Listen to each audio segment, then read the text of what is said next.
Imagine it is the year 1840. You have a terrible infection in your leg. Today, this means a trip to the hospital, a quick nap, and you wake up fixed. But in 1840, hospitals were houses of absolute terror. If you needed surgery, there was no magical gas to put you to sleep. There were no precise painkillers. You had to be completely, 100% awake while a doctor cut into you. It was so terrifying that many people chose to stay home and die from treatable diseases rather than face the surgeon's knife. So how did doctors actually pull this off? How did humans survive surgery before anesthesia? Well, doctors tried a lot of bizarre things to make it easier.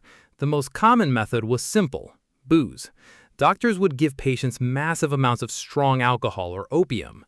But there was a huge problem. Alcohol doesn't actually turn off your pain receptors, it just makes you groggy.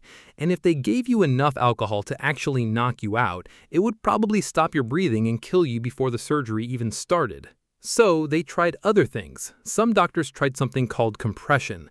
They would tie tight leather straps or metal clamps around your leg, squeezing the nerves so hard that the leg went numb. The problem, squeezing nerves that tightly caused permanent tissue damage. It was basically destroying the leg to save the leg.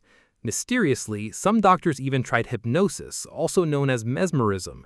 They would wave their hands, speak in soothing voices, and try to put the patient in a deep trance. Here's the weird part. It actually worked on a few highly suggestible people. But for most patients, the second the cold steel touched their skin, the screaming broke. Nothing was working, so the medical world realized that the secret to surviving surgery wasn't a medicine, it was a stopwatch. Because patients were awake and in agony, their bodies would quickly go into severe shock. If the surgery took too long, the shock alone would kill them. Because of this, the best surgeons in the world weren't the most careful, they were the fastest. It was a terrifying race against time and pain. And no one was faster than a Scottish doctor named Robert Liston. Robert Liston was a giant of a man, and he was a rock star of the medical world.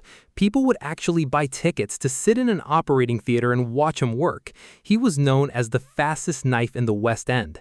Liston could amputate a human leg in under 3 minutes. But moving that fast is incredibly dangerous, and it led to the most infamous surgery in human history. During one frantic amputation, Liston was moving so blindingly fast that he accidentally sliced through his assistant's fingers. As he pulled the knife back, he accidentally slashed the coat of an older man watching in the front row. The man was so terrified that he collapsed and died of a heart attack on the spot. A few days later, both the patient and the assistant died from infections.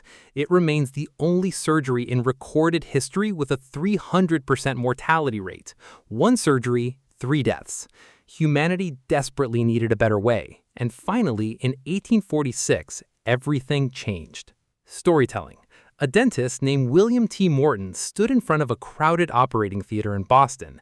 He had a glass flask filled with a strange, sweet-smelling, clear liquid. It was called ether. He had the patient breathe in the invisible vapors. The patient went completely limp. The surgeon made the cut, and the room went completely silent.